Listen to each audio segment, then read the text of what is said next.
Në dhjetor të vitit 1944, kur forcat partizane hynë në shtëpinë e Midhat Frashërit në Tiranë, ata gjetën diçka që nuk duhej të ekzistonte. Dhjetëra mijëra vëllime të lidhura me lëkurë, dorëshkrime me shkrim dore nga shekulli i 15, harta që tregonin kufi të harruar të Ballkanit, inkunabula që ishin mbledhur në ankandet më të fshehta të Evropës. Biblioteka më e madhe private në gjithë rajonin, e ndërtuar me sakrificën e një jete të tërë. Por brenda pak ditësh, këto libra filluan të zhduken nga shtëpia e tij.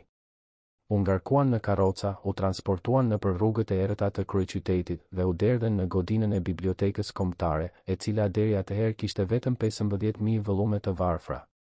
Brenda natës, fondi i saj u trefishua. Por askush nuk duhej të dinte se kush ishte pronari i vërtetë. Emri i Midhat Frashërit duhej të fshihej, të grisej, të mbulohej me bojë të zezë, sikur ai të mos kishte ekzistuar kurrë. Çfarë e detyroi një regjim të ri të fshinte identitetin e njeriut që kishte firmosur pavarësinë e Shqipërisë? Çfarë fshenin ato libra që duhej të shkatërroheshin gjurmët e tyre? Dhe pse një njeri që ja kishte lënë trashëgim të gjithë pasurinë e tij kombit, u trajtua si armiku më i madh i popullit? Për të kuptuar këtë krim intelektual, duhet të kthehemi në vitin 1897, kur Midhat Frashëri ishte ende një djalë i ri që sapo kishte filluar të punonte si diplomat në Perandorinë Osmane. Ai nuk ishte thjesht një intelektual i zakonshëm. Ishte djali i Abdyl Frashërit, themeluesit të lidhjes shqiptare të Prizrenit, dhe mban në gjak pasionin për kombin që ende nuk kishte shtet. Por ndërsa të tjerët luftonin me armë, Midhati zgjodhi një armë tjetër, dijen. Çdo qytet ku punonte, çdo vend ku jetonte si emigrant, ai hynte në librari të vjetra, në ankande të fshehta, në koleksione private që po shpërbëheshin. Stamboll, Selanik, Sofje, Lozan, Parisi. Në çdo qytet, ai blinte libra. Jo libra të zakonshëm, por vepra që flisnin për historinë e Shqipërisë, për gjuhën shqipe, për identitetin që po përpiqej të fshihej nga Perandori. Ai blinte fjalor të rrallë, harta antike, dorëshkrime që tregonin se shqiptarët kishin qenë këtu para se të vinin osmanët, para se të vinin slavët, para se të vinin edhe romakët. Çdo libër ishte një provë. Çdo faqe ishte një argument kundër atyre që thonin se Shqipëria nuk kishte të drejtë të ekzistonte. Por çmimi i kësaj pasioni ishte i lartë. Midhati jetonte si një asket. Kursente nga ushqimi, nga veshja, nga çdo komoditet. Shiti edhe pronat e familjes, ato që i kishte trashëguar nga baba i tij, vetëm për të blerë një libër të shtrenjtë në një ankand në Londër apo Vjenë. Miqtë e tij shqetësoheshin. E shinin të dobësohej, të vishej me rroba të vjetra, të jetonte në dhoma të vogla e të ftohta. Por ai nuk dëgjonte. Për të, çdo libër ishte më i rëndësishëm se një vakt i ngrohtë. Çdo dorëshkrim ishte më i çmuar se një pallto e re. Sepse ai e dinte diçka që të tjerët nuk e kuptonin ende, një komb pa libra është një komb pa kujtesë. Dhe një komb pa kujtesë është një komb i vdekur. Në vitin 1929, Midhat Frashëri mori një vendim që do të tregonte se çfarë lloj njeriu ishte. Më 1 mars të atij viti, në Sofje, ai shkroi një testament zyrtar. Në atë dokument, ai deklaroi se i linte trashëgim të gjithë pasurinë e tij dhe bibliotekën shtetit shqiptar. Jo një personi të veçantë. Jo një familjeje. Por kombi. Kushti i vetëm ishte që të krijojë një institut i albanologjisë, një vend ku librat e tij do të shërbenin për të arsimuar rinin shqiptare, për të studiuar historinë e kombit, për të mbrojtur identitetin që ai kishte kaluar një jetë duke e kërkuar nëpër arkivat e Evropës. Ky testament nuk ishte thjesht një dokument ligjor. Ishte një akt besimi. Midhati besonte se Shqipëria, pavarësisht të gjitha vështirësive, do të ndërtonte një të ardhme ku dia do të vlerësohej, ku librat do të respektoheshin, ku intelektualët nuk do të përsekutoheshin. Ai nuk kishte fëmijë. Nuk u martua kurrë. Biblioteka ishte fëmia i tij i vetëm. Dhe ai po ja linte atë kombit që e donte më shumë se veten. Por historia kishte plane të tjera. 15 vjet më vonë, kur komunistët hynë në Tiranë, ata nuk erdhën për të respektuar testamentin e tij. Erdhën për ta shkatëruar atë. Sepse Midhat Frashëri nuk ishte thjesht një intelektual. Ai ishte lider i ballit kombëtar, një lëvizje që kishte luftuar kundër pushtimit nazist, por që kishte refuzuar të pranonte hegemoninë komuniste. Për Enver Hoxhën, Midhati nuk ishte një patriot që kishte firmosur pavarësinë e Shqipërisë. Ishte një armik i popullit. Dhe armiqt e popullit nuk meritonin as emër, as kujtesë, as mirënjohje. Edhe nëse ata kishin dhënë gjithçka për kombin. Kur Midat Frashëri u detyrua të aratisej nga Shqipëria në nëntor të vitit 1944, ai e dinte se nuk do të kthehej më. Partizanët kishin hyrë në Tiranë me lista emrash. Emri i tij ishte në krye të listës. Pushkatimi pa gjyq ishte fati që e priste. Por ndërsa ai ikte drejt malit, drejt kufirit, drejt një egzili që do të zgjaste deri në vdekje, ai la pas diçka që nuk mund ta merrte me vete, bibliotekën e tij. 40.000 vëllime. 40.000 dëshmitar të një jete të kaluar duke kërkuar të vërtetën. Ai e dinte se çfarë do të ndodhte. E dinte se shtëpia e tij do të plaçkitej, se librat e tij do të konfiskoheshin, se emri i tij do të shpallej mallkim. Por ndoshta, thellë në zemër, ai shpresonte se të paktën librat do të shpëtonin. Se edhe nëse emri i tij do të fshihej, dia që ai kishte mbledhur do të mbetej. Se një ditë dikush do të hapte ato libra dhe do të kuptonte se çfarë kishte humbur Shqipëria kur e dëboi atë. Por edhe kjo shpresë ishte naive. Sepse regjimi i ri nuk donte vetëm ta hiqte nga skena. Donte ta fshinte nga historia. Donte që gjeneratat e ardhshme të mos dinin kur se ai kishte ekzistuar. Dhe për ta bërë këtë, duhej të shkatërroheshin të gjitha gjurmët. Edhe ato që ishin shkruar me dorën e tij në faqet e para të librave të tij. Brenda pak ditësh pas aratisjes së tij, forcat partizane dhe komisarët politik hynë në shtëpinë e Midat Frashërit. Nuk erdhën vetëm. Erdhën me karroca, me kamion, me urdhër të prerë nga lart. Biblioteka duhej të sekuestrohej. Por jo si një akt konfiskimi i zakonshëm. Kjo ishte një operacion i planifikuar me kujdes. Librat nuk duhej vetëm të merreshin. Duhej të pastreheshin. Çdo gjurmë e pronësisë së Midat Frashërit duhej të zhdukej. Në faqet e para të mira librave, ai kishte vendosur vulën e tij personale, Lumos Këndo, pseudonimi që ai përdorte si shkrimtar. Në disa libra, ai kishte shkruar me dorë shënime, komente, përkthime. Në të tjera, kishte vendosur një ekslibris elegant, një shenjë që tregonte se ky libër i përkiste koleksionit të tij. Të gjitha këto duhej të zhduken. Punonisit e rinj të bibliotekës kombëtare, të friksuar nga sigurimi i shtetit, filluan një punë që do të zgjaste muaj të tërë. Me duart të tyre, ata grisën faqet e para të librave. Aty ku vula e Lumos Këndos ishte e shtypur thellë në letër, ata e mbuluan me bojë të zezë. Pastaj, mbi atë bojë të zezë, vendosën vulën e re të bibliotekës kombëtare. Ishte një akt vandalizmi intelektual. Çdo libër që kalonte nëpër duart e tyre ishte një dëshmi e një krimi. Por ata nuk mund të refuzonin. Refuzimi do të thotë burgim. Ose më keq. Dhe kështu, natë pas nate, ata ulën kokën dhe vazhduan punën. Grisën faqe. Mbuluan vula. Fshin emra. Dhe çdo herë që bënin këtë, ata po fshin një copë të historisë së Shqipërisë. Por jo të gjithë librat përfunduan në bibliotekën kombëtare. Kjo është pjesa më e errët e kësaj historie. Kur forcat partizane hynë në shtëpinë e Midat Frashërit, aty ishin edhe njerëz të thjeshtë, ushtarë të pashkolluar, militantë që nuk dinin të lexonin. Për ta, librat nuk kishin vlerë. Ishin thjesht letër. Dhe letra mund të përdorej për të ndezur zjarr. Dëshmitar të asaj kohe tregojnë se shumë libra u dogjën në sobat e shtëpive të reja të pushtetit. Të tjerë u vodhen nga krerët komunistë për bibliotekat e tyre private. Të tjerë u shitën në treg të zi. Kur biblioteka kombëtare bëri inventarin e parë të librave të sekuestruar, numri ishte rreth 20 deri 22.000 vëllume. Por Midat Frashëri kishte folur për 40.000. Ku ishin të tjerët? Askush nuk e di. Ndoshta u dogjën. Ndoshta u vodhen. Ndoshta u azgjësuan qëllimisht sepse përmbanin ide reaksionare që nuk përputheshin me marksizëm-leninizmin. Çfarë është e sigurt është se mira libra të rrallë që Midati kishte kaluar dekada duke i kërkuar u humbën përgjithmonë. Dhe askush nuk u ndëshkua për këtë. Askush nuk u pyet. Sepse në atë kohë të pyesësh ishte një akt tradhtie. Ndërsa librat transportoheshin nga shtëpia e Midat Frashërit drejt bibliotekës kombëtare, një tjetër operacion po zhvillohej në heshtje. Librat që konsideroheshin të rrezikshëm nuk u vendosën në raftet e hapura. U mbyllën në një vend të quajtur fondi i rezervuar. Ky ishte një seksion i fshehtë i bibliotekës, një lloj burgu për libra. Aty përfunduan veprat e filozofëve perëndimor, librat e historisë që nuk përputheshin me versionin zyrtar të regjimit, dorëshkrimet që flisnin për nacionalizmin shqiptar para komunizmit. Këta libra nuk mund të lexoheshin nga publiku, madje as nga studiuesit e zakonshëm.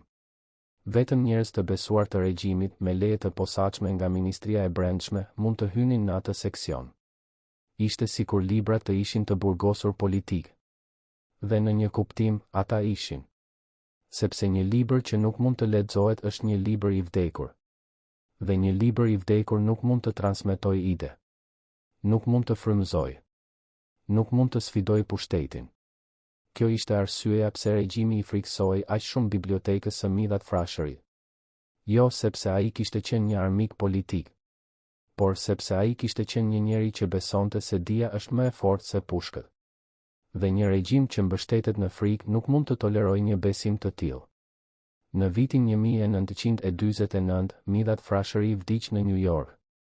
Rrethanat e vdekjes së tij mbeten të dyshimta deri sot.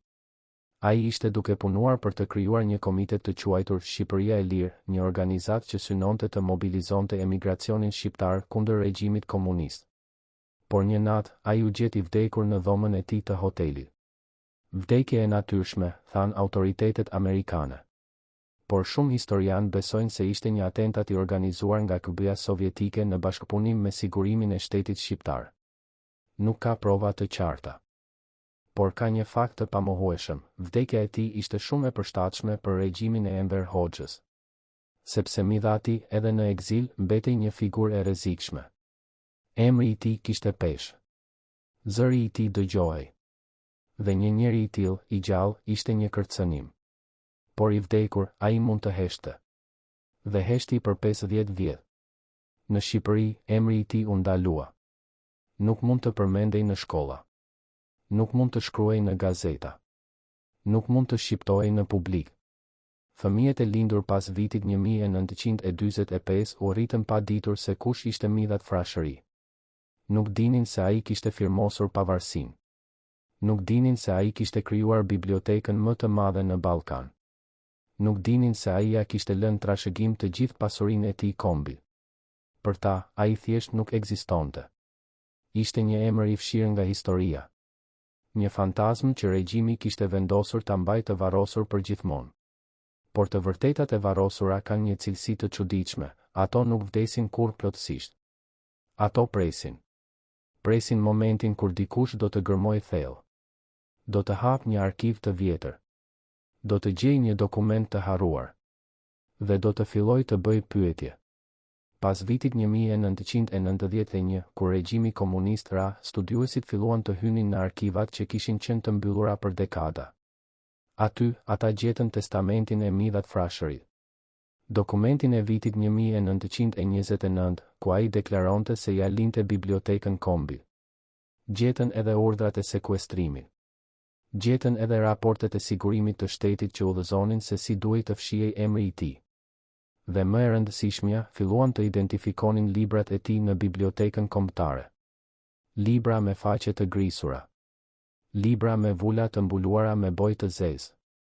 Libra që mbanin ende gjurmët e një krimi intelektual. Çdo libër që identifikohej ishte një provë. Një dëshmi se regjimi komunist nuk kishte vjedhur vetëm një bibliotekë. Kishte vjedhur një trashëgimi. Kishte vjedhur një kujtesë.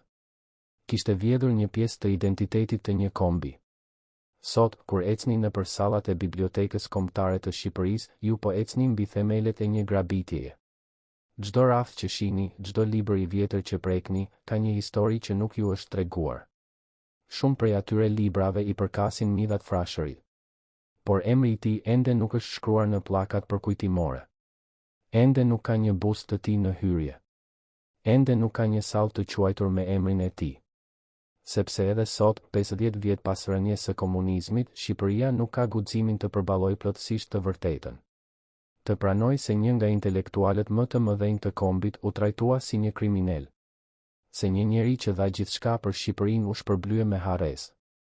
Se një bibliotekë që duhej të ishte krenaria e kombit u ndërtua mbi një akt grabitjeje dhe fshirjeje. Por pyetja që mbetet është kjo: a mund të ndërtosh një të ardhme mbi një gënjeshtër?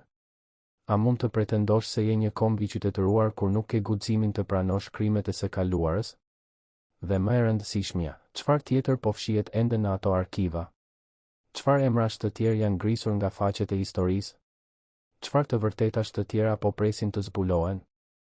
Në vitin 1928, kur Midhat Frashëri hapte dyert e librarisë së tij Lumos Këndo në zemër të Tiranës, ai nuk po hapte thjesht një dyqan librash, po krijonte një vend ku intelektualët e rinj shqiptar mund të takonin idetë që regjimi mbretëror preferonte t'i mbante larg. Studentët hynin me sy plot kuriozitet dhe dilnin me libra që flisnin për liri, për demokraci, për të drejtat e njeriut. Mësuesit vinin të kërkonin tekste për të mësuar gjuhën shqipe në një kohë kur ajo ende luftonte për t'u njohur zyrtarisht. Poetët gjenin vepra të Baudelairit dhe Rimbaudit që Midhati kishte sjell nga Parisi. Historianët zbulonin harta të vjetra që tregonin se Shqipëria kishte ekzistuar edhe para se perandorit ta kishin coptuar. Por kjo librari nuk ishte vetëm një vend biznesi. Ishte një akt rezistence. Sepse në një vend ku dia kontrollohej nga pushteti, të ofrosh akses të lirë në libra ishte një akt revolucionar. Dhe Midhati e dinte këtë. E dinte se çdo libër që shiste ishte një farë e mbjellë në mendjen e dikujt. Një farë që një ditë mund të rritej dhe të sfidonte padrejtësinë. Por ai nuk e dinte se kjo librari do të ishte një nga objektivat e parë që komunistët do të shënonin për shkatërim.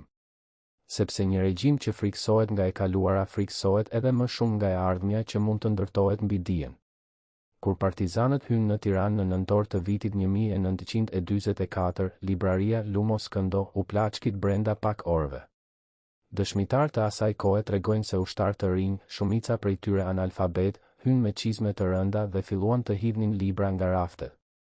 Disa i hapnin dhe i shyenin duke kërkuar para apo art të fshehur brenda faqeve. Të tjerë i mblidhnin në thas për t'i djegur më vonë. Një ish punonjes i librarisë që kishte arritur të shpëtonte nga arrestimi, rrëfeu dekada më vonë se kishte parë një ushtar duke përdorur faqet e një inkunabule të shekullit të 16 për të ndezur një cigare. Kur ai u përpoq të protestonte, ushteri e kërcënoi me pushkë. Këto janë libra të armikut të popullit, tha ushteri. Tani janë pronë e shtetit. Por e vërteta ishte se ato libra nuk u bën kur pronë e shtetit në kuptimin e vërtetë. Shumë prej tyre thjesht u zhdukën.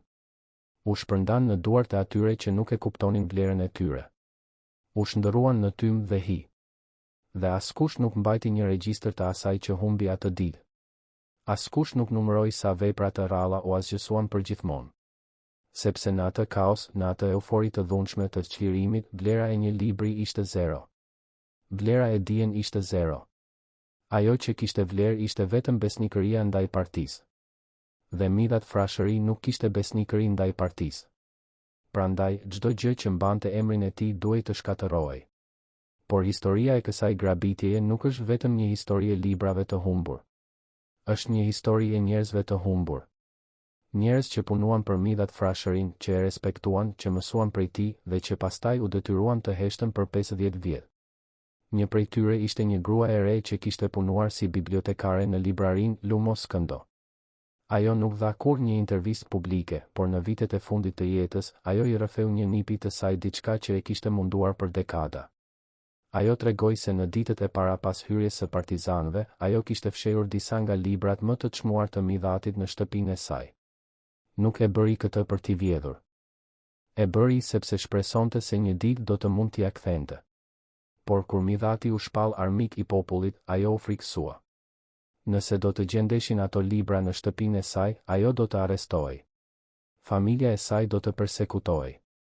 Fëmijët e saj nuk do të mund të studionin. Kështu që një natë, ajo i dogji. I dogji me duart e saj duke qarë, duke ditur se po shkatëronte diçka të çmuar. Por frika ishte më e fortë se ndërgjegjja. Dhe kjo është pjesa më tragjike e kësaj historie. Regjimi nuk kishte nevojë të dërgonte policë në çdo shtëpi për të shkatëruar gjurmët e Midhat Frashërit. Njerëzit e zakonshëm e bën këtë vetë, të detyruar nga frika. Dhe kështu, mira libra u humbën jo vetëm nga grabitja zyrtare, por edhe nga vetë censura e atyre që donin të mbijetonin. Ndërsa librat e midhat frashërit po transportoheshin drejt bibliotekës kombëtare, një tjetër dramë po zhvillohej në heshtje. Punonisit e rinj të bibliotekës, shumica prej tyre të sapo emëruar nga partia, morën një urdhër që i la të shokuar. Ata duhej të fshinin çdo gjurmë të pronësisë së midhat frashërit nga librat. Por si mund të bëhej kjo pa shkatëruar librat vetë? Urdhri ishte i qartë, faqet e para, aty ku ndodhej vula, lumos këndo, duhej të griseshin. Nëse vula ishte e shtypur thellë në letër dhe nuk mund të grisej pa dëmtuar librin, atëherë duhej të mbulohej me bojë të zezë.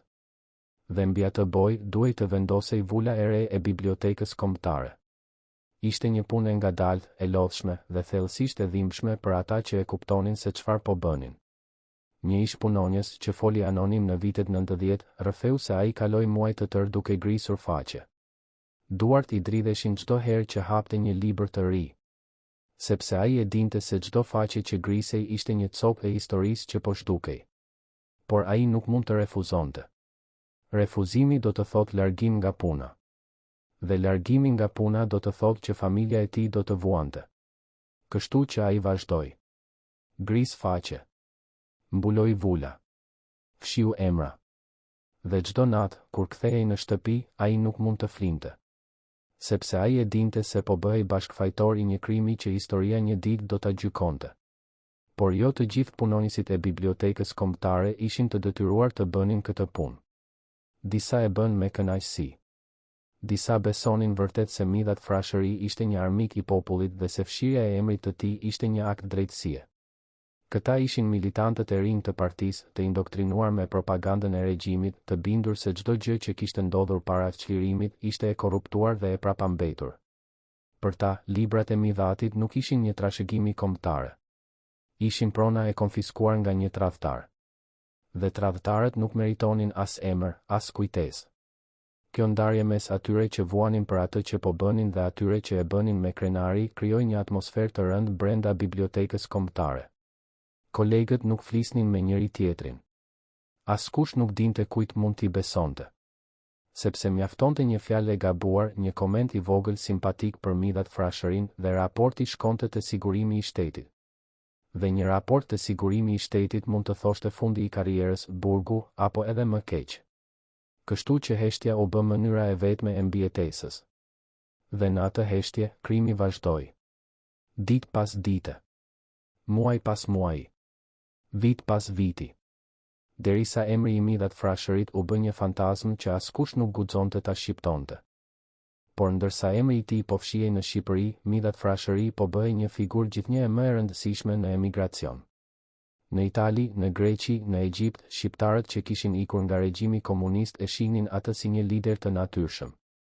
Ai kishte përvojën, kishte arsimin, kishte autoritetin moral.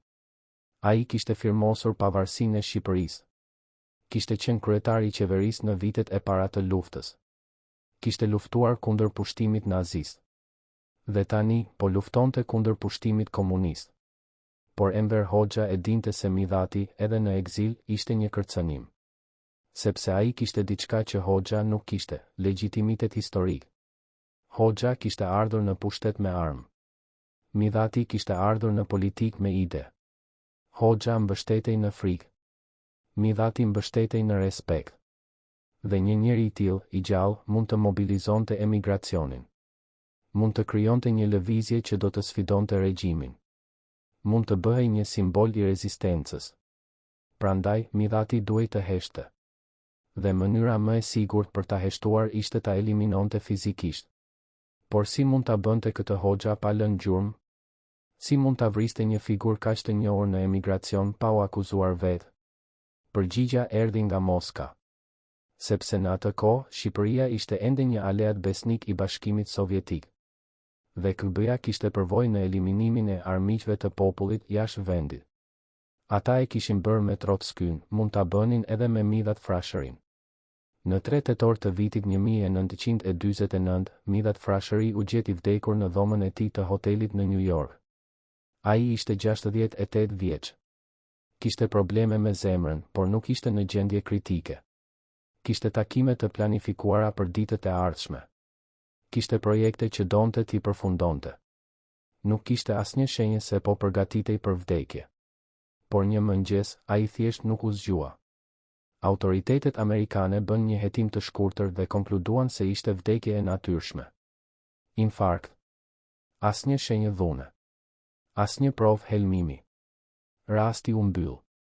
Por shumë prej atyre që e njihnin Midhat Frashërin nuk e besuan këtë version.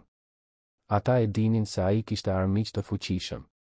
E dinin se regjimi komunist kishte interes ta eliminonte. E dinin se KGB-ja kishte metoda të sofistikuara për të simuluar vdekje të natyrshme. Por nuk kishin prova. Dhe pa prova, dyshimet mbeten vetëm dyshime. Kështu që Midhati u varros në një varres në New York, larg atdheut që ai e kishte dashur më shumë se jetën e tij. Dhe në Shqipëri, vdekja e tij nuk u njoftua. Asnjë gazet nuk shkroi për të. Asnjë radio nuk përmendi emrin e tij. Sepse për regjimin, ai tashmë kishte vdekur prej kohësh. Kishte vdekur në momentin që u shpall armik i popullit. Dhe armiqt e popullit nuk meritojnë as nekrolog, as zi, as kujtim. Por edhe në vdekje, Midhat Frashëri nuk pushoi se qeni një problem për regjimin.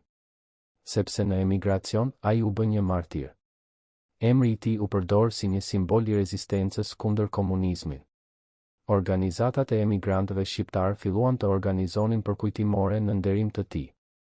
Revista dhe gazetat e emigracionit shkruan artikuj për jetën dhe veprën e tij.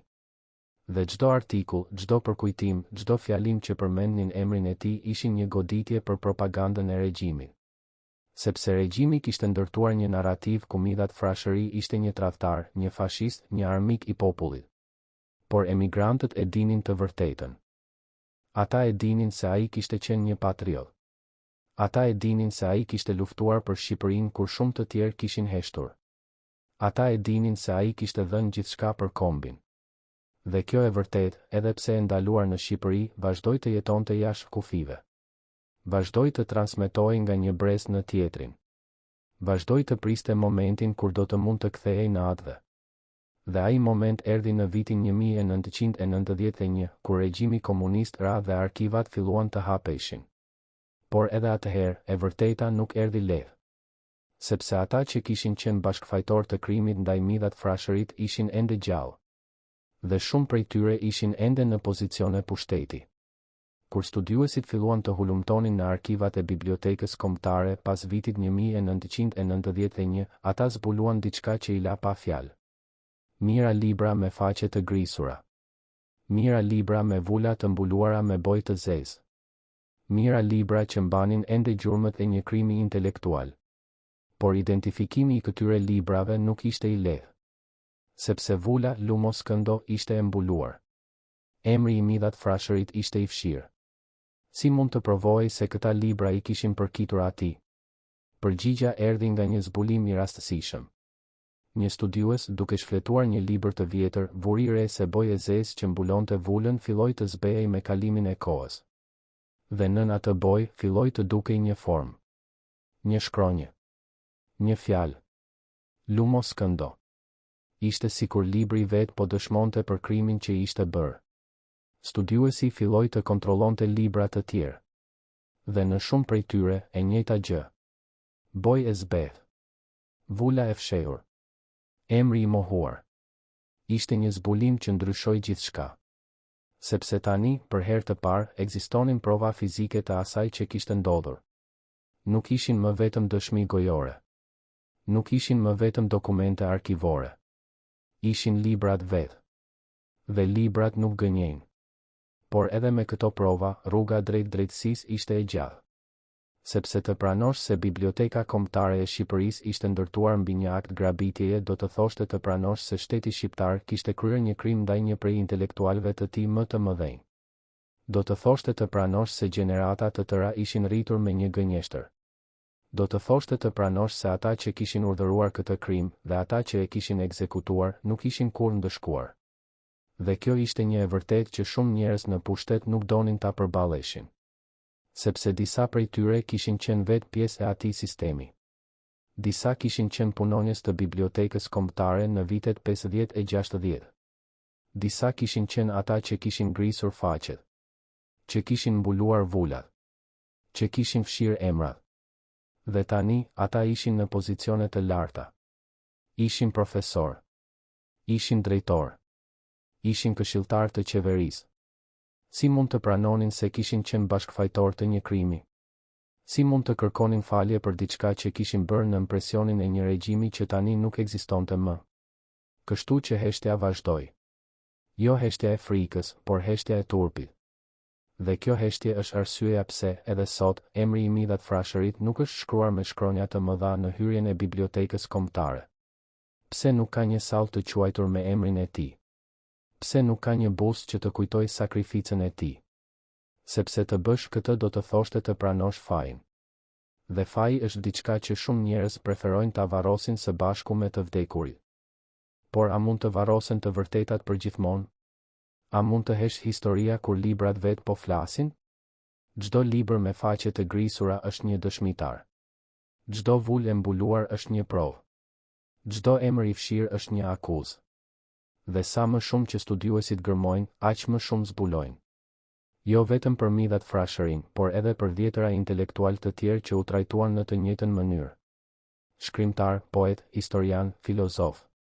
Njerëz që dhanë kontributin e tyre për Shqipërinë, por që u shpallën armiq të popullit sepse nuk ranë në linjë me ideologjinë e regjimit.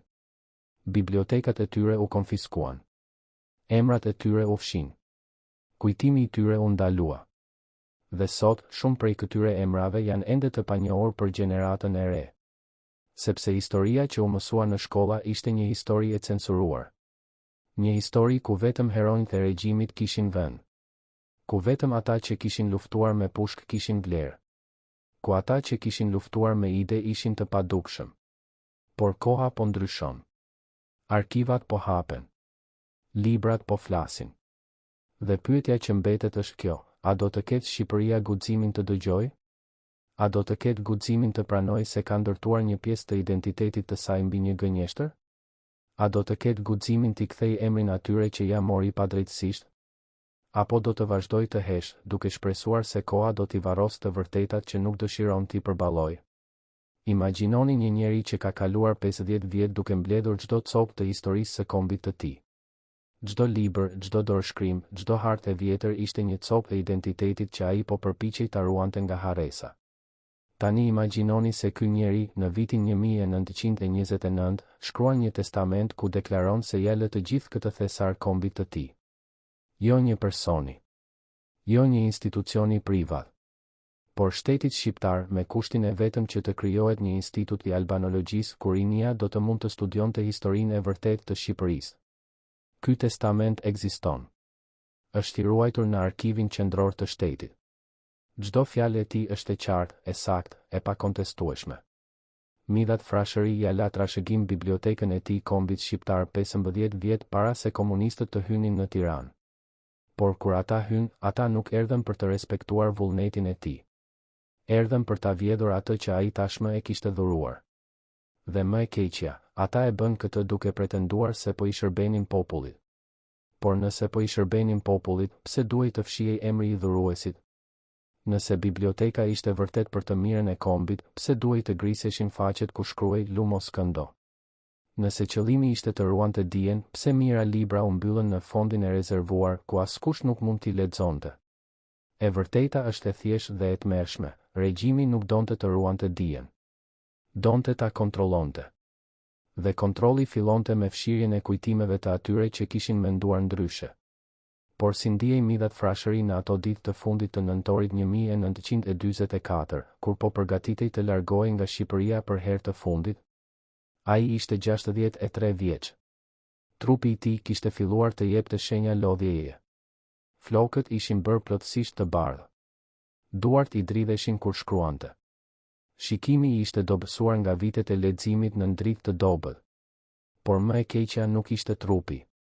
Ishte shpirti. Sepse ai e dinte se po linte pas jo vetëm një shtëpi, jo vetëm një bibliotek, por një jetë të tërë. Ai e dinte se nuk do të kthehej më. E dinte se emri i tij do të shpallej mallkim. E dinte se gjithçka që kishte ndërtuar do të shkatërrohej ose do të vijej në shërbim të një ideologjie që ai e urrente. Por çfarë zgjedhje kishte? Të mbetej do të thoshte pushkatim. Familja e tij, Frashërlind, ishin tashmë në listën e zezë të regjimit. Vëllezërit e tij, djemtë e Abdyl Frashërit, ishin shpallur aristokrat reaksionar. Të mbetej do të thoshte jo vetëm vdekjen e tij, por edhe shkatërimin e çdo gjëje që mbante emrin Frashëri. Kështu që ai zgjodhi ekzilin. Por ekzili për një njeri si ai nuk ishte thjesht largim fizik. Ishte vdekje shpirtërore. Sepse çdo ditë që kalonte jashtë Shqipërisë ishte një ditë ku ai nuk mund të shihte librat e tij, nuk mund të ecte nëpër rrugët e Tiranës, nuk mund të fliste me njerëzit që e respektonin. Ishte si të jetonin në një varr i hapur, duke pritur vdekjen që do të vinte më shpejt se sa ai mendonte. Në arkivat e sigurimit të shtetit që u hapën pas vitit 1991, u gjetën dokumente që tregojnë se regjimi e kishte ndjekur Midhat Frashërin edhe në ekzil. Agjent të sigurimit ishin infiltruar në organizatat e emigrantëve shqiptar në Itali, në Greqi, në Egjipt. Ata raportonin çdo takim që Midhati bënte, çdo fjalim që mbante, çdo letër që shkruante. Qëllimi ishte i qartë, të identifikoheshin të gjithë ata që bashkëpunonin me të, që e mbështesnin, që besonin në vizionin e tij për një Shqipëri të lirë. Dhe kur këta njerëz identifikoheshin, familjet e tyre në Shqipëri i paguanin çmimin. U arrestuan. U internuan. U mohuan të drejtat bazike. Fëmijët e tyre nuk mund të studionin. Nuk mund të punonin në pozicione të mira. Nuk mund të jetonin një jetë normale. Kjo ishte taktika e regjimit, të izolonte armiqtë e tij duke i bërë të parritshëm për kushdo që donte t'i mbështeste. Dhe kjo taktik funksionoi. Shumë prej atyre që fillimisht kishin qenë të gatshëm të bashkëpunonin me Midhat Frashërin u tërhoqën nga frika. Nuk donin që familjet e tyre të vuanin. Nuk donin që emrat e tyre të shënoheshin në listat e zeza. Kështu që Midhati u bë gjithnjë e më i izoluar. Gjithnjë e më i vetmuar. Gjithnjë e më i pafuqishëm. Dhe regjimi e dinte këtë. E dinte se koha po punonte në favorin e tij. Se sa më shumë që Midhati plakej, aq më pak kërcënim paraqiste. Por edhe kështu, ata nuk mund të prisnin. Sepse Midhati, edhe i vjetër, edhe i sëmur, edhe i izoluar, mbetej një simbol. Dhe simbolet janë të rrezikshme. Sepse simbolet frymëzojnë. Dhe frymëzimi është armiku më i madh i çdo diktature. Por ndërsa Midhat Frashëri po luftonte për të mbijetuar në ekzil, biblioteka e tij po kalonte nëpër një transformim të tmerrshëm. Librat që ai kishte dashur si fëmijët e tij po shndërroheshin në mjete propagande. Ata që përmbajnin ide që përputheshin me ideologjinë komuniste u vendosën në raftet e hapura dhe u përdorën për të edukuar gjeneratën e re. Por ata që përmbajnë ide që binin ndesh me marksizëm-leninizmin u mbyllën në fondin e rezervuar. Ky fond ishte një lloj burgu për libra. Një vend ku dia mbahej e burgosur, e izoluar, e paaksesueshme. Vetëm njerëz të besuar të regjimit me leje të posaçme nga Ministria e Brendshme mund të hynin atje. Dhe edhe ata që hynin duhej të jepnin llogari për çdo libër që lexonin, për çdo shënim që bënin, për çdo mendim që formohej në kokën e tyre. Ishte një sistem kontrolli total. Një sistem ku edhe vetë akti i leximit ishte nën mbikëqyrje. Por çfarë lloj shoqërie është ajo ku leximi është një akt i dyshim? Çfarë lloj shteti është ai që friksohet nga librat? Përgjigjja është e thjeshtë, një shtet që është ndërtuar mbi gënjeshtra. Sepse gënjeshtra nuk mund të mbijetojnë në prani të së vërtetës. Dhe librat, edhe kur janë të mbyllur në një dhomë të errët, mbajnë ende të vërtetën brenda faqeve të tyre. Prandaj duhej të mbaheshin larg. Prandaj duhej të kontrolloheshin. Prandaj duhej të friksoheshin. Në vitin 1948, kur Midhat Frashëri ishte ende në Shqipëri, ai kishte hapur një ekspozitë të vogël në librarinë e tij, Lumos Skëndo. Ekspozita tregonte disa nga librat më të rrallë që ai kishte mbledhur, një inkunabul nga shekulli i 15, një hartë të Ballkanit nga viti 1600, një dorëshkrim me shkrim dore të një prifti katolik që kishte jetuar në Shqipërinë e Veriut në shekullin e 17. Njerëzit vinin për t'i parë këto thesare. Studentët bënin pyetje. Mësuesit merrnin shënime. Gazetarët shkruanin artikuj. Ishte një moment krenarie për Midhat Frashërin. Sepse ai po tregonte se Shqipëria kishte një histori të pasur, një kulturë të lashtë, një identitet që nuk mund të mohojë. Por brenda 6 vitesh, ajo librari do të ishte e mbyllur. Ato libra do të ishin të konfiskuar. Dhe emri i tij do të ishte i ndaluar. Çfarë ndryshoi në ato 6 vjet? Lufta. Pushtimi. Kaosi. Dhe në fund, fitoria e një ideologjie që nuk toleronte asnjë zë tjetër përveç të saj. Komunizmi erdhi në Shqipëri jo si një lëvizje çlirimtare, por si një pushtim i ri. Një pushtim që nuk përdorte tanke gjermane, por tanke ideologjike. Një pushtim që nuk vriste vetëm njerëzit, por edhe ide. Dhe Midhat Frashëri, me bibliotekën e tij, me librat e tij, me vizionin e tij për një Shqipëri të arsimuar dhe të lirë, ishte një pengesë për këtë pushtim. Prandaj duhej të eliminohej. Jo vetëm fizikisht, por edhe simbolikisht. Emri i tij duhej të fshihej nga historia. Kontributi i tij duhej të mohojë. Kujtimi i tij duhej të shkatërrohej. Dhe kjo është arsyeja pse, edhe sot, shumë shqiptarë nuk dinë se kush ishte Midhat Frashëri. Sepse regjimi bëri një punë të mirë në fshirjen e tij. Një punë kaq të mirë sa edhe pas rënies së komunizmit, gjurmët e asaj fshirjeje janë ende të dukshme. Por historia ka një mënyrë të çuditshme për të rikthyer të vërtetat që janë përpiqur të varrohen. Në vitet e fundit, studiues të rinj kanë filluar të hulumtojnë jetën dhe veprën e Midhat Frashërit. Kanë gjetur testamentin e tij. Kanë identifikuar librat e tij në bibliotekën kombëtare. Kanë intervistuar njerëzit që e kanë njohur. Kanë lexuar letrat që ai shkroi në ekzil. Dhe çdo zbulim i ri është një goditje për narrativën që regjimi kishte ndërtuar. Sepse sa më shumë që mësohet për Midhat Frashërin, aq më e qartë bëhet se ai nuk ishte një armik i popullit. Ishte një patriot që dha gjithçka për kombin e tij. Ishte një intelektual që besonte se dija është arma më e fortë kundër ignorancës.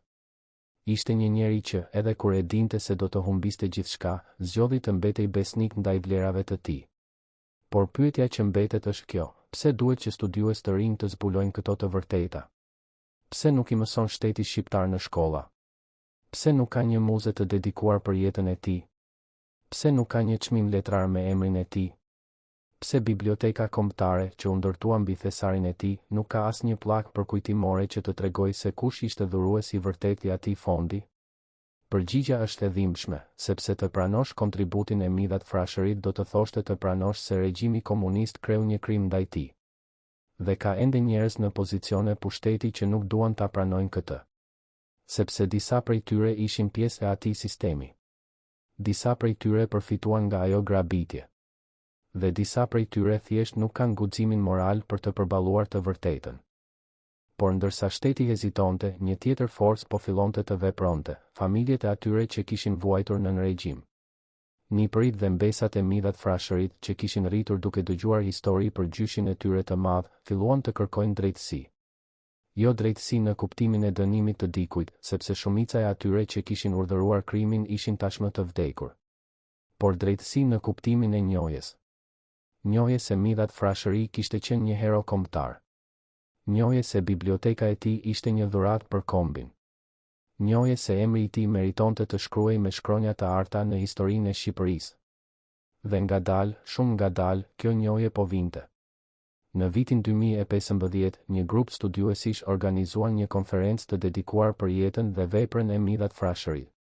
Në vitin 2017, u botua një biografi e detajuar për të. Në vitin 2019, Biblioteka Kombëtare organizoi një ekspozitë të librave që kishin qenë pronë e tij. Ishin hapa të vegjël, por të rëndësishëm. Sepse çdo hap ishte një akt rikuperimi. Një akt që thoshte, ne nuk do ta harrojmë. Ne nuk do ta lejojmë që historia të shkruhet vetëm nga fituesit. Ne do të kërkojmë të vërtetën, edhe nëse kjo e vërtetë është e dhimbshme. Por ndërsa këto hapa po bëheshin në Shqipëri, një zbulim tjetër po ndodhte në arkivat e New Yorkut. Një studiues shqiptaro-amerikan duke kërkuar dokumente për historinë e emigracionit shqiptar, gjeti një dosje të vjetër në arkivat e policisë së New Yorkut. Dosja përmbante raportin e hetimit për vdekjen e Midhat Frashërit në 3 tetor 1949. Raporti ishte i shkurtër, rutin, pa asnjë shenjë dyshimi. Por në fund të dosjes kishte një shënim të vogël, shkruar me dorë nga një detektiv. Viktima kishte marrë vizita të shpeshta nga një person i panjohur në javët para vdekjes. Fqinjet raportuan se ky person fliste me theks të huaj, ndoshta rus ose ballkanik. Nuk u gjet asnjë identifikim. Ky shënim nuk ishte ndjekur më tej. Nuk kishte shkaktuar asnjë hetim shtesë. Por për studiuesin që e lexoi, ai ishte një provë e re. Një provë që mbështeste teorinë se vdekja e midhat frashërit nuk kishte qenë e natyrshme. Ai e publikoi këtë zbulim në një artikull shkencor. Artikulli shkaktoi debat. Disa i quajtën teori konspirative. Të tjerë thanë se ishte një zbulim i rëndësishëm që meritonte hetim të mëtejshëm. Por pavarësisht debatit, një gjë ishte e qartë, historia e midhat frashërit nuk ishte mbyllur. Kishte ende pyetje pa përgjigje. Kishte ende të vërteta që prisnin të zbuloheshin. Dhe kishte ende njerëz që nuk do të pushonin derisa e gjithë e vërteta të dilte në dritë. Sot, kur ecni nëpër sallat e Bibliotekës Kombëtare të Shqipërisë, ju po ecni mbi një histori që nuk ju është treguar plotësisht. Çdo libër i vjetër që shihni mund të jetë një nga ata që midhat frashëri mblodhi me sakrificën e një jete. Çdo faqe e grisur është një dëshmi e një krimi. Çdo vulë e mbuluar është një akuzë. Por më e rëndësishmja, çdo libër që ende ekziston është një provë se e vërteta nuk mund të fshihet përgjithmonë. Sepse librat jetojnë më gjatë se regjime. Librat mbijetojnë diktatorët. Librat transmetojnë të vërtetën nga një brez në tjetrin, edhe kur kjo e vërtet është e ndaluar. Dhe kjo është arsyeja pse midhat frashëri, edhe pse emri i tij u fshi, edhe pse kontributi i tij u mohuar, edhe pse kujtimi i tij u ndalua, nuk vdiq kurrë plotësisht. Ai jetoi në çdo libër që ai mblodhi.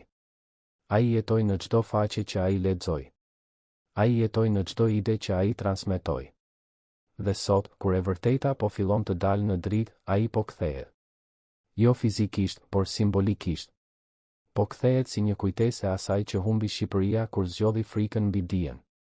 Po kthehet si një pyetje që çdo gjeneratë e re duhet ta përballojë. Çfarë lloj kombi jemi ne nëse nuk kemi guximin të nderojmë ata që dhanë gjithçka për ne? Çfarë lloj shoqërie ndërtojmë nëse vazhdojmë të heshtim për krimet e së kaluarës? Dhe më e rëndësishmja, sa të vërteta të tjera po fshihen ende, duke pritur që dikush të ketë guximin t'i zbulojë? Në arkivat e sigurimit të shtetit, të hapura vetëm pjesërisht pas vitit 1991, ekziston një dosje me kodin objekti 173. Kjo dosje nuk mban emrin e midhat frashërit. Emri i tij është zëvendësuar me një kod, sikur edhe në vdekje ai të mos meritonte identitet. Por brenda asaj dosjeje gjendet diçka që ndryshon gjithçka që mendonim se dinim për këtë histori. Gjendet një raport i datës 28 shtator 1949, 5 ditë para vdekjes së midhat frashërit në New York. Raporti është shkruar nga një agent i sigurimit që përdorte pseudonimin Shqiponja. Në të thuhet, objekti ka intensifikuar takimet me element antikomunist amerikan.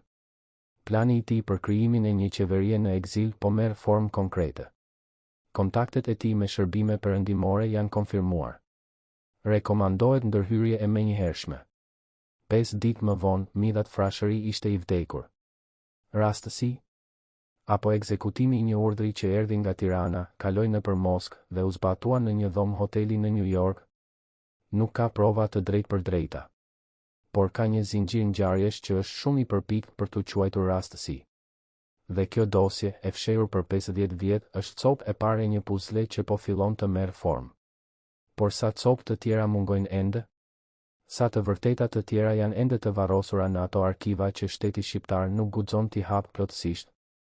Ndërsa midhat frashëri po kalonte ditët e tij të fundit në New York, duke punuar në një projekt që ai shpresonte se do të çlironte Shqipërinë, në Tiranë po ndodhte diçka që ai nuk e dinte. Biblioteka e tij, ajo që ai e kishte konsideruar si trashëgimin më të çmuar që mund t'i linte kombit, po shndërrohej në një mjet indoktrinimi. Librat që ai kishte mbledhur për të edukuar, po përdoreshin për të manipuluar. Veprat e filozofëve që ai kishte dashur po interpretohen nëpërmjet filtrit të marksizëm-leninizmit. Poezitë që ai kishte lexuar me mall po censuroheshin për të hequr çdo gjurmë sentimenti kombëtar që nuk përputhej me internacionalizëm proletar. Dhe më e keqja, studentët e rinj që hynin në bibliotekën kombëtare për të studiuar nuk dinin asgjë për njeriun që kishte bërë të mundur ekzistencën e asaj biblioteke. Atyre u thuaj se librat ishin pronë e popullit, por askush nuk u tregonte se si kishin ardhur aty. Askush nuk u tregonte për sakrificën e një njeriu që kishte jetuar si asket për të blerë ato libra. Askush nuk u tregonte për testamentin që ai kishte shkruar 20 vjet më parë, ku deklaronte dashurinë e tij për kombin. Ishte një gënjeshtër e përsosur. Një gënjeshtër e ndërtuar mbi heshtjen e të frikësuarve dhe bashkëpunimin e të korruptuarve. dhe kjo gënjeshtër funksionoi për 50 vjet. Derisa një gjeneratë e re filloi të bëjë pyetje që prindërit e tyre kishin frikë t'i bënin. Por jo të gjithë heshtën. Në vitet 70, një bibliotekar i moshuar që kishte punuar në bibliotekën kombëtare që nga viti 1945 mori një vendim që mund ta kishte çuar në burg. Ai filloi të mbajë një ditar të fshehtë. Në atë ditar, ai shkruante emrat e librave që ai dinte se i kishin përkitur midhat frashëri. Shkruante numrat e inventarit. Shkruante përshkrimet e vulave të mbuluara. Shkruante çdo detaj që mund të ndihmonte një ditë të identifikonte thesarin e vjedhur. Ai e fshinte këtë ditar në shtëpinë e tij, në ndyshemet e dhomës së gjumit. Çdo natë, kur kthehej nga puna, ai shtonte një faqe të re. Çdo natë, ai rrezikonte jetën e tij dhe të familjes së tij. Por ai e bënte sepse besonte se e vërteta një ditë do të duhej të dihej. Ai vdiq në vitin 1988, 3 vjet para rënies së regjimit. Nuk arriti ta shihte momentin kur diaret e tij do të bëheshin prova. Por djali i tij, që gjeti ato diare pas vdekjes së tij, i dorëzoi ato studiuesve në vitin 1993. Ato diare janë sot një nga burimet më të rëndësishme për identifikimin e librave të midhat frashëri. Janë dëshmia e një njeriu që zgjodhi të mos jetë bashkëfajtor i heshtjes. Që zgjodhi të ruajë të vërtetën, edhe kur kjo e vërtet ishte e rrezikshme. Që zgjodhi të besoj se e ardhmja do të ishte më e drejtë se e tashmja. Por sa njerëz të tjerë bën të njëjtën gjë? Sa diare të tjera janë djegur nga frika? Sa dëshmitar të tjerë vdiqën pa guxuar të flasin? Në vitin 1956, 10 vjet pas vdekjes së midhat frashërit, regjimi organizoi një fushat të re, pastrimi i bibliotekave nga literatura reaksionare. Qëllimi zyrtar ishte të hiqeshin librat që helmonin mendjen e rinisë me ide borgjeze dhe fashiste. Por qëllimi i vërtet ishte të asgjësoheshin edhe ato pak libra që kishin shpëtuar nga fondi i rezervuar dhe që ende mbanin gjurmë të identitetit të midhat frashërit. Komisionet të posaçme hynë në bibliotekën kombëtare dhe filluan të selektonin libra për t'u djegur. Punonësit e bibliotekës, të njëjtët që kishin ngrisur faqe 10 vjet më parë, tani duhej të mblidhnin libra në kuti dhe t'i dërgonin në inceneratorin e qytetit. Një ish punonjëse që foli anonim në vitet e fundit të jetës, rrëfeu se ajo kishte parë si djegën një inkunabull të shekullit të 15 që kishte qenë një nga thesaret më të rrallë të koleksionit të midhatit. Unë qava atë ditë, tha ajo. Por qava në heshtje, sepse të qaje me zë do të thoshte të akuzohesh për simpatin ndaj armiqve të popullit. Sa libra u dogjën në atë fushatë? Nuk ka regjistër zyrtar. Por studiuesit vlerësojnë se mira vëllime u asgjësuan. Mira copë historie, mira dëshmi të një kulture, mira zëra të së kaluarës u shndërruan në tym. Dhe askush nuk u ndëshkua. Askush nuk u pyet. Sepse në atë kohë të pyesësh ishte të tradhtosh. Por edhe në atë errësirë totale, kishte njerëz që guxuan të vepronin. Në vitin 1962, një grup i vogël profesorësh të Universitetit të Tiranës, të gjithë të lindur para luftës dhe që e kishin njohur midhat frashërin personalisht, filluan të mblidhen në fshehtësi. Ata nuk organizuan asnjë rezistencë të armatosur. Nuk shkruan asnjë manifest politik. Por bën diçka që ishte po aq e rrezikshme, filluan të mbledhin kujtesa. Çdo njeri prej tyre shkruante në fletore të vogla gjithçka që kujtonte për midhat frashërin. Çfarë kishte thënë në takime? Çfarë kishte shkruar në letra private? Çfarë kishte besuar për të ardhmen e Shqipërisë? Këto fletore u fshehen në vende të ndryshme, në muret e shtëpive, në kopshte, në varre familjare. Plani ishte që, nëse regjimi do të rrëzohej një ditë, këto kujtesa do të mund të rikonstruonin imazhin e vërtetë të njeriut që regjimi kishte përpiqur ta fshinte. Por në vitin 1967, sigurimi i shtetit zbuloi grupin. 3 prej profesorëve u arrestuan. Njëri vdiq në burg. 2 të tjerët u liruan pas 10 vitesh, të thyra fizikisht dhe shpirtërisht. Fletore e tyre nuk u gjetën kurrë nga sigurimi. Disa prej tyre u zbuluan pas vitit 1991, kur familjet filluan të gërmonin në vendet ku ishin fshehur. Por të tjerat janë ende të humbura. Ndoshta janë shkatëruar nga koha. Ndoshta janë ende atje, të varrosura në shtresa dheu, duke pritur që dikush t'i gjejë. Çdo fletore që gjendet është një fitore kundër harresës. por çdo fletore që humbet përgjithmonë është një humbje që nuk mund të kompensohet. Në 3 tetor 1949, kur Midhat Frashëri u gjeti vdekur në dhomën e tij të hotelit në New York, trupi i tij u transportua në një varrezë lokale. Nuk pati ceremoni zyrtare. Nuk pati fjalime. Nuk pati kuror lulesh nga qeveria shqiptare në ekzil. Sepse edhe në emigracion, figura e tij kishte shkaktuar ndarje. Disa e shihnin si një lider të natyrshëm. Të tjerë e akuzonin se kishte qenë shumë i butë me komunistët në vitet e para të luftës. Të tjerë ende e akuzonin për dështimin e ballit kombëtar. Kështu që ai u varros në heshtje, në një vend ku emri i tij në gurin e varrit ishte e vetmja gjë që dëshmonte se ai kishte ekzistuar. Por edhe ai gur nuk mbeti i paprekur. Në vitet 50, agjentë të sigurimit të shtetit që operonin në Shtetet e Bashkuara vizituan varrin e tij dhe fotografuan gurin. Fotografitë u dërguan në Tiranë. Qëllimi ishte të siguroheshin se ai ishte vërtet i vdekur, se nuk ishte një mashtrim, se kërcënimi kishte përfunduar. Por edhe në vdekje, ata nuk mund të pushonin së friksuari prej tij. Sepse emri i tij, edhe i gdhendur në një gurvari në një vend të largët, mbetej një simbol. Dhe simbolet nuk vdesin kurrë plotësisht. Ato presin. Presin momentin kur dikush do t'i rigjallërojë. Sot, kur pyesni një të ri shqiptar nëse e njeh emrin Midhat Frashëri, ka të ngjarë që përgjigja të jetë jo. Sepse emri i tij nuk mësohet në shkolla. Nuk përmendet në librat e historisë. Nuk shfaqet në dokumentar televiziv. Është sikur ai të mos kishte ekzistuar kurrë. Por nëse hyni në bibliotekën kombëtare dhe kërkoni libra të vjetër, të botuar para vitit 1944, dhe nëse shikoni me kujdes faqet e para, do të gjeni gjurmë. Gjurmë të një vule të mbuluar me bojë të zezë. Gjurmë të një emri të grisur. Gjurmë të një krimi që shteti shqiptar nuk ka pasur kurrë guximin ta pranojë plotësisht. Dhe çdo gjurmë është një pyetje. Një pyetje që brezat e rinj duhet ta bëjnë. Pse u fshi ky emër? Çfarë friksonte regjimi aq shumë sa duhej të shkatëronte çdo kujtim të këtij njeriu? Dhe më e rëndësishmja, çfarë të vërtetash të tjera po fshihen ende? Sepse historia e Midhat Frashërit nuk është vetëm historia e një njeriu. Është historia e një kombi që zgjodhi të fshehë të vërtetën për të mbrojtur një gënjeshtër. Është historia e një shoqërie që preferoi heshtjen mbi drejtësinë. Është historia e një shteti që u ndërtua mbi grabitjen e trashëgimisë intelektuale të atyre që dhanë gjithçka për të. Dhe derisa kjo histori të rrëfehet plotësisht, derisa emri i Midhat Frashërit të shkruhet me shkronja të mëdha në hyrjen e bibliotekës kombëtare, derisa testamenti i tij të respektohet dhe kontributi i tij të njihet, Shqipëria do të mbetet një vend që nuk ka guximin të përballojë të kaluarën e saj. Dhe një vend që nuk mund të përballojë të kaluarën nuk mund të ndërtojë një të ardhme të ndershme. Pas rënies së regjimit komunist në vitin 1991, familja e Midhat Frashërit, që kishte jetuar në heshtje dhe frikë për 50 vjet, filloi të kërkonte drejtësi. Jo drejtësi në kuptimin e hakmarrjes, sepse shumica e atyre që kishin urdhëruar krimin ishin tashmë të vdekur. Por drejtësi në kuptimin e njohjes. Ata kërkuan që emri i Midhat Frashërit të rehabilitohej zyrtarisht. Që kontributi i tij të njihej.